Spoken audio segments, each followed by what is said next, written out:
Em nome do Pai, do Filho, do Espírito Santo. Amém. Vamos meditar o Evangelho que pode ser lido em Mateus, capítulo 13, versículos de 44 a 52. São as parábolas do reino, e nestes versículos Jesus vai explicar que o reino dos céus é semelhante a um tesouro escondido, é semelhante a uma pérola preciosa e semelhante a uma rede que é lançada ao mar. Vamos ler alguns versículos e analisar o que os padres da igreja, o que a patrística tem a dizer sobre eles. No versículo 44, nós temos: o reino dos céus é também semelhante a um tesouro escondido num campo. Um homem o encontra, mas o esconde de novo, e cheio de alegria, vai, vende tudo que tem para comprar aquele campo. Santo Agostinho vai dizer que este tesouro escondido no campo são os dois testamentos que há na igreja, dos quais, quando alguém chega a compreender uma parte, sente que ainda há grandes coisas ocultas neles, e vai, vende tudo que tem e o compra, ou seja, compra com o desprezo das coisas temporais, o ócio, para que seja rico com o conhecimento de Deus. Complementa São João Crisóstomo dizendo que a pregação do Evangelho está ocultada no mundo, e se não venderdes tudo, não a comprareis, e isso deveis fazê-lo com alegria. Por isso que o Evangelho diz que o homem, depois que encontra esse tesouro escondido no campo, com alegria vende tudo para conseguir esse tesouro escondido nesse campo. Continua o versículo 45. O reino dos céus é ainda semelhante a um negociante que procura pérolas preciosas. Encontrando uma de grande valor, vai, vende tudo o que possui e a compra.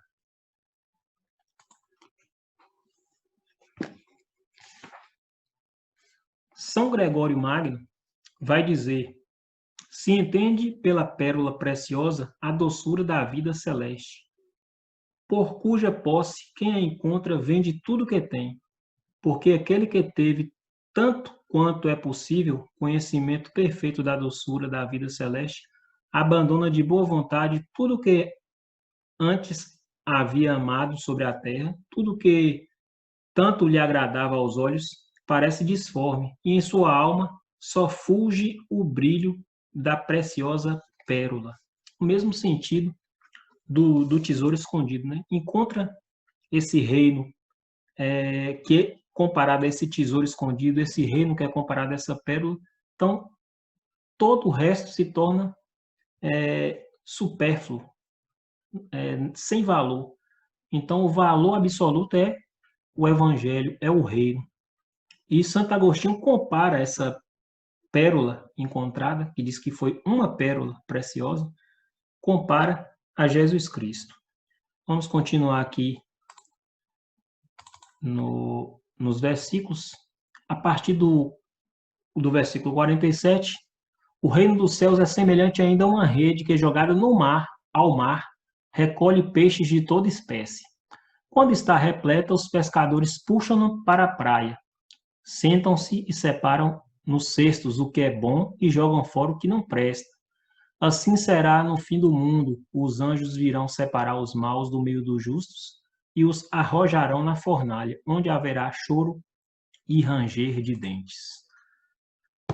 São Jerônimo vai fazer uma explanação magnífica sobre este trecho do Evangelho, dizendo o seguinte: depois de cumprida a profecia de Jeremias, e aí ele cita: eis que mandarei muitos pescadores, Jeremias 16:16, e depois que André, Tiago e João ouviram: segue-me e eu vos farei pescadores de homens, Mateus 4:19, teceram para si, do Novo e do Antigo Testamento, a rede dos dogmas evangélicos e a lançaram ao mar deste mundo.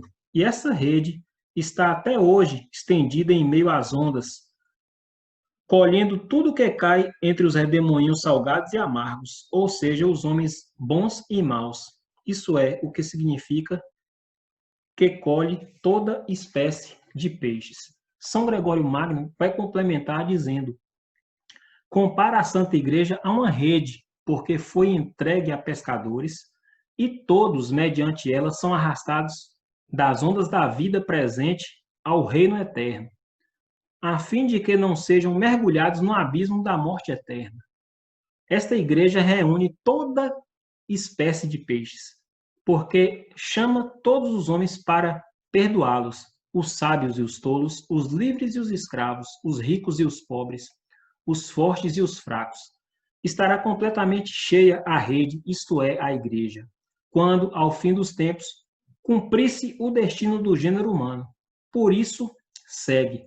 Quando está cheia, os pescadores tiram-no para fora e, sentados na praia, escolhem os bons para os cestos e deitam fora os maus, porque assim como o mar representa o mundo, assim também a margem do mar figura o fim do mundo. E é neste momento que são escolhidos e guardados os cestos. Em cestos, os bons e os maus são jogados fora. Então, se compara o reino dos céus a essa rede, os santos padres comparam essa rede tecida pelo Antigo e pelo Novo Testamento, tecida pelos dogmas evangélicos, pelas verdades da fé, comparam com a igreja. Por isso que se diz que a igreja é o germe e o início do reino de Deus na terra. E finalizando o evangelho, nós vamos ler aqui no versículo 51. Compreendestes tudo isso? Sim, Senhor, responderam eles. Por isso, todo escriba instruído nas coisas do reino do céu é comparado a um pai de família que tira do seu tesouro coisas novas e velhas.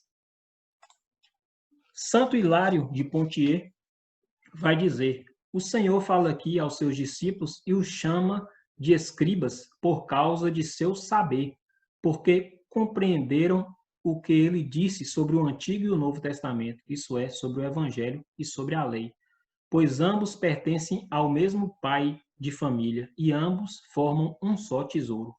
Sob o nome de pai de família, compara seus discípulos a si próprio, porque eles tomaram posse da doutrina das coisas novas e velhas do seu tesouro do Espírito Santo. Então, que possamos buscar este reino de Deus, encontrar este reino onde habita, onde está o valor absoluto.